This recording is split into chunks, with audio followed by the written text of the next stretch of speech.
preview. Tottenham against Leeds. Tottenham on the back of three consecutive draws in all competitions, 2 in the Premier League against Wolves and Brighton. Obviously, one was a lot better than the other. The Wolves game just angered a lot of people with the second half performance because, at half-time in the Wolves game, I was sitting there in the stands thinking, what, if we keep going the same way we're going, we're gonna once we get one, I feel like the floodgates can open a little bit. Obviously that never came, and we just never came out for that second half, and what happened. Brighton was a bit different. I felt like we came out the blocks really well, and they scored against the run of play, then they got another one, and we fought back well to get it back to 2-2. But 2 very different draws, 2 very different games. Bodo then as well. Yeah, Bodo as well, coming back from... So, in the last 3 games, we've come back from 1-0 down and 2-0 down twice. Well, there's been Doncaster in there if you count that. But. Yeah. And that shows good mentality, and that's good. And that will give you the team confidence going forward that if we have a setback like we've had in these last 3 games, no need to panic, stay calm. We know we can get back in the game. Yeah, and hopefully we won't need that in this game. But That's what Frank said in the presser. Hopefully next time we go 1-0 up instead of 1-0 down. We need to show that we can go 1-0 up because it hasn't happened in a while. We haven't given up a lead under Frank, have we? Oh, PSG, but apart from PSG, no. The only game we lost was 1-0 to Bournemouth. Yeah, I'm saying all drawn. Like we've only drawn when we've been behind. Yeah, because Brighton was our first draw of the season, I think. Yeah, so we're very good when we take the lead. We haven't given up any leads yet. No. But look, I think it's going to be a really difficult game. And if you think like, we're just going to play a newly promoted side and walk over them, this isn't going to be the case this weekend. Ellen Road is always a really tough place to go. They've shown what a good team they can be this season already. I think Daniel Farker has got them playing really well, and I think they've impressed quite a few people since they've come back into the Premier League. And they haven't lost at Ellen Road so far this season. They've played some decent teams. They've drawn with Bournemouth, who have done really well this season. They've drawn with Newcastle, and they've beaten Everton 2-0 in the first game of the season. Yeah, what's interesting about Farker is he obviously he was in the Premier League before with Norwich. And when he was in the Premier League, they were known as this really entertaining, good footballing side who were just basically like Burnley under Kompany or Southampton under Russell Martin. They were that kind of team. Played nice football, impressed a lot of people, but ultimately never really had good enough players to play that kind of football in the Premier League. And he seemed to be the kind of guy, I'm just going to do it because this is how we got promoted, and I'm going to play this football. I'm not going to change, essentially. He was one of those managers, ideological. And obviously Norwich went down a couple of times, I think, under him in the Premier League. At least once. Yeah, we know a lot about those kind of managers. We do. And obviously he got relegated a couple of times with them. And he played very good football last season with Leeds. They were a very entertaining side. But it was almost a weird thing. So in the summer, there was even talk about getting rid of him because there was a fear, I think, for Leeds that, yes, he got us promoted and he got us promoted playing good football, but is it going to happen again like it did with Norwich, where he's just going to come, we're going to play the same way, and ultimately we're not going to be good enough to stay up and we're going to go down? But he seems to have changed. He seems to have adjusted and he seems to have realised, okay, we got promoted playing this football, but maybe now we're in the Premier League, we need to approach it in a different way. And they have been a lot more solid defensively since they've come up. They're not this just entertaining team who love to play pretty football but ultimately get done because they're not good enough defensively. They're a lot harder to beat and a lot harder to score against. I know Arsenal did score 5 against them, but they've, apart from that, in the other 5 games, they've only conceded 4 goals. So they're a lot tighter defensively. They kept clean sheets against Newcastle. Clean sheet against Everton at home as well. Fulham, it was only a last-minute, really weird own goal that cost them a clean sheet away at Craven Cottage as well. So they've been a lot more defensively resolute since they've come up to the Premier League than they were, and there seems to be a lot more focus on that. Yeah. So you got to give Farke credit because there was a lot of worry, I guess, from because there's no real reason to talk about changing your manager to get you promoted unless there's a real reason for it. And the reason was of what we saw. I think he's been, is it once or twice he's been relegated with Norwich? I think maybe twice because of what he used to do. So we're not coming up against a Leeds side that are going to be just really open. No. They're going to be very, very solid. This ain't Bielsa's Leeds. Yeah, it's going to be they're going to be hard to break down. It's going to be they're going to use their aggression, their strength, and I've been impressed with them, I have to say, because I really thought they would struggle. But they made some really decent signings, some Premier League proven players, and they seem to be going all right. Yeah. And you look at their last game against Bournemouth, right? They were 2-1 up. I mean, they went 1-0 down with Semenyo. They quickly got it back, I think, before half-time or just after half-time. And then it took for a last-minute goal for Bournemouth to level it up. So they're very close to beating that Bournemouth side, and Bournemouth are doing so well this season. This was the lineup that they played in the last game against Bournemouth in the 2-2 game. So they got Carl Darlow in goal, Bogle, Roden, Strike, Goodmanson at the back. And Joe Roden, I mean, he's been brilliant for them. Obviously had a stunning season in the Championship last year, and I think he started this year's Premier League campaign really well as well. Such an aggressive defender. Obviously, we know him, but don't know him too well because he never really got too much of a chance. He scored last game. Yeah, he scored last game as well. So, I mean, he's going to be a threat from an aerial threat from set pieces. We know that. I mean, Ampadu, Stack and Longstaff in the midfield. This guy Stack that they have, I don't know if he's a new signing or not. Yeah, he is. But he likes to take a shot. He really does. Scored a great goal. Yeah, he's got a hell of a shot on him. So we got to be wary of him from kind of shooting from range. And he's got a brilliant free kick against Wolves. And he's definitely one you got to be wary of. And obviously Longstaff, I've always thought for Newcastle he was quite a solid midfielder. He's one of those where maybe, he had a ceiling, and if Newcastle really wanted to improve, he maybe had to be moved on. But he was always one of these dependable players for Newcastle who I always felt you could rely on him to put in a solid display. So I think that's quite a smart signing from Leeds as well. Ampadu is one who's just been he's been around the clubs a bit, but he seems to have found a home here at Leeds. Yeah, and where they've really regenerated their team is the forward line in this summer. They've got Dominic Calvert-Lewin up front, who's doing a decent role in the number 9. I think it was a really smart signing because I think he needed to leave Everton, and to get a seasoned Premier League striker is a really good job for Leeds. And they've got Okafor and Aronson who started on the wings as well. And Noah Okafor was a player that we were linked with last season. I mean, not many Spurs fans wanted him, to be fair, but it's a decent pickup for Leeds. Yeah, and he scored his first goal against Wolves the other week, and for good as a winger. Just ups the quality of the team. A player who's got experience at the top level. Had a couple of moves that didn't quite work out in Italy, but he's a good player. There's a reason he was courted by some big clubs out in Italy, and I think Leeds have got potentially a really decent player up there. Calvert-Lewin obviously is one of these signings that is always going to be maybe a bit ridiculed because he's been out of form for quite a while at Everton, but he's a striker who when he's at his best can perform at this level and can score goals. Already got a goal against Wolves as well as opening his account, so he's on his day can be a bit of a handful, could be a bit of a smart signing on a free transfer as well.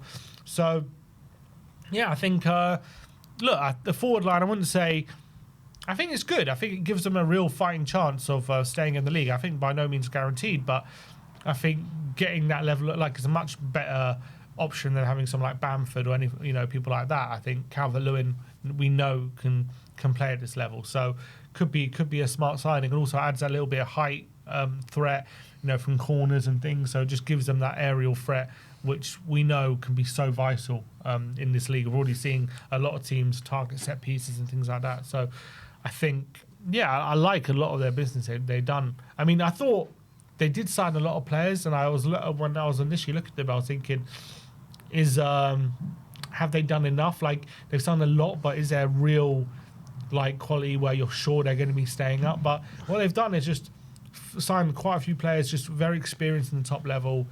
A lot of them know the Premier League. People like James Justin, people like Sean Longstaff, Calvert-Lewin, and that also with the fact that Farke seems to have adjusted his approach is encouraging for them. Another element to this game is obviously Joe Roden playing against us. I think, was it the first time Joe Roden's played against us since we sold him? It might be. But there's also the Gray brothers going head-to-head. We saw on the graphic before that Harry Gray is actually out for this game, but Archie is returning back to Leeds for the first time since his £40 million move to Tottenham Hotspur. which is going to be interesting. It will be interesting because it's a ground that he knows well. He's got a lot of clamour from the fan base to now start this game after 2 really good performances out in Boda and in the Carabao Cup against Doncaster. If he does start, surely he'll get a good reception there, right?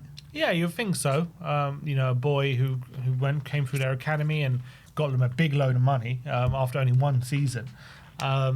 So I think he was a favourite there. He was absolutely loved. I know a Leeds fan quite well. He obviously was a massive fan of his. He was telling me about Archie Gray. I remember back in November of his first season saying this kid is incredible. He's going to go right to the top. And obviously by the end of the season we had signed him. I'm sure he'll get a good reception if he does start. I kind of feel like it might be one of those where they might give him some boos early on, but come the end of the game, they'll give him an ovation. Because it never sits right with me when, I know I've done it on a number of occasions, but cheering a player and then him ending up going to score the winner against you. Like once it's all said and done, you can show your appreciation. But like before the game, like at least give a bit of an edge and a bit of animosity towards him. Yeah, I don't know if they will. Maybe because he's just such a young player. But yeah, I think there will be some animosity and a bit of edge to it in the crowd because Ellen Road's always a intense place to go, always good atmosphere there wherever they are. They always have good support. Yeah, I mean the last 3 times we've played against Leeds, we've scored 4 goals. 4-1 last time, 4-3 the time before that, 4-0 the time before that. Can you see us scoring 4 goals again? We're going to go for 4 and 4. Not the way we're attacking, but you never know. You never know. I mean, yeah, I hope so. I hope we can get 4 goals. I mean, that's not my prediction, but yeah, no, I don't. The thing is, if we can start the way we started the Brighton game, but actually get on the score sheet this time, you never know what can happen. Like if you can get an early goal. Yeah, you're right, and we have the talent, and maybe if we show kind of some of the traits we were showing against Brighton, and we show a bit more fluidity, we do have the quality to really take him to the sword, 100%. But just I'm not going to sit here and say it's going to start clicking in this game because who knows? Because at the moment, I was hopeful after the Brighton game we're going to see it start to click, and it just hasn't really done that properly. So let's hope that we see some of the things that we need to see, like Xavi playing in his right position, some right dynamics on the wings and stuff like that, and maybe we will start to see it click. I think there is hope there, but I'm not going to bank on it. Like I'm not sitting here. I don't think there's evidence that it necessarily definitely will happen on the weekend. But I think it could take another scrappy 1-0 win or something like that.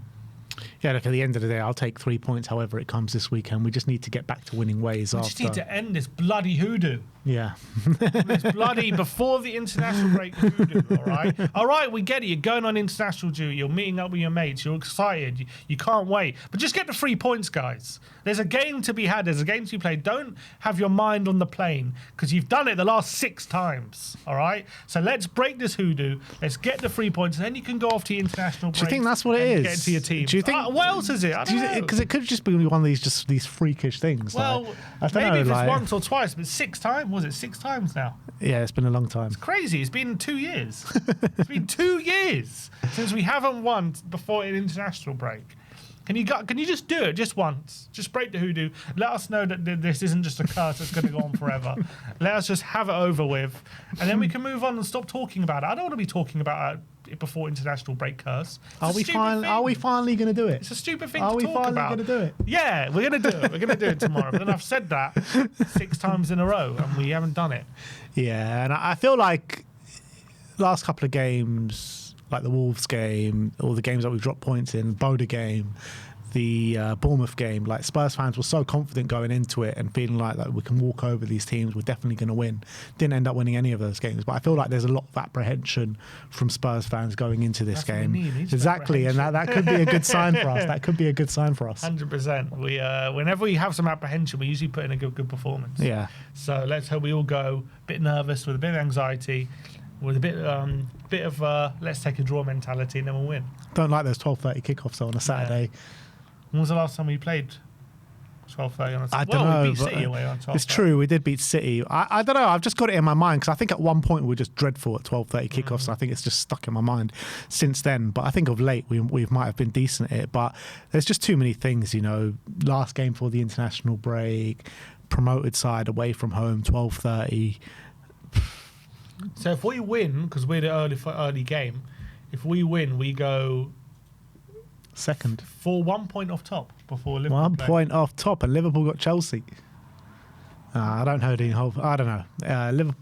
Look, I think when you're looking 1 point off top. when you're looking at the Premier League so far, I think Arsenal probably do look like the best team so far. They look the most stable, don't they? The most stable, but I don't think anyone has like blown anyone away as of yet.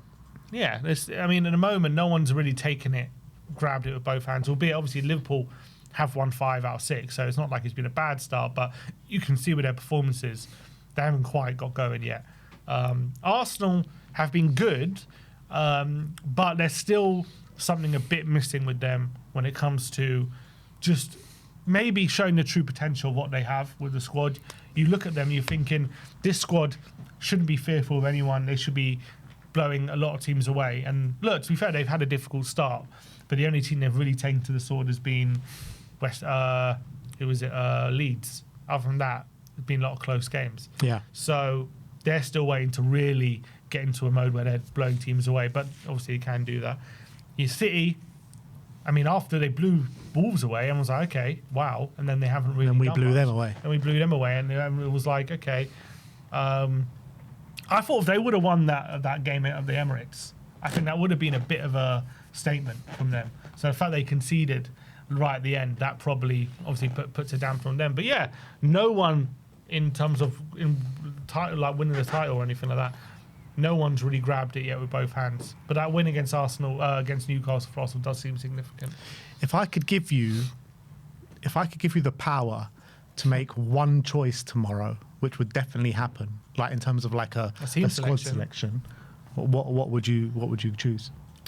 I would say that would definitely happen.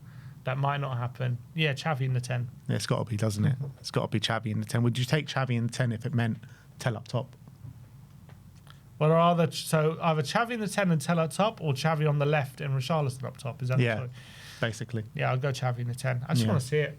Yeah. And I think that would help Tell having Xavi in the 10, because when we played against West Ham, again, it was like he was very isolated. Yeah, I think if you get Xavi near him, it might help him a bit, have something to link with and play off. So I think it could help. Yeah, I agree. I think the first and foremost thing that we need to see tomorrow is Xavi in the 10. Xavi in the 10, Xavi in the 10, Xavi in the 10. Maybe if you say it enough times, it will just become true. But look, that is, well, what's your score prediction? I said 1-0.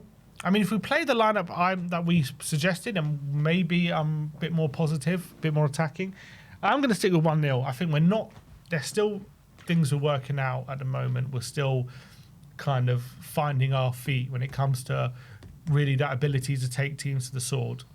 And Leeds are defending quite well at the moment. I do think we can keep a clean sheet because I think we're good enough to keep out that Leeds front line. I don't think that front line is anything special. But I'm only going to go with 1 goal. I don't think we're going to blow them away. So 2-0. Yeah, I'm going to go 2-1. I do think Leeds are going to get a goal. I think it's going to be another stodgy one, though. I think it's going to be a really tight game. 1-0 down, come back? Potentially. I actually think we'll probably go...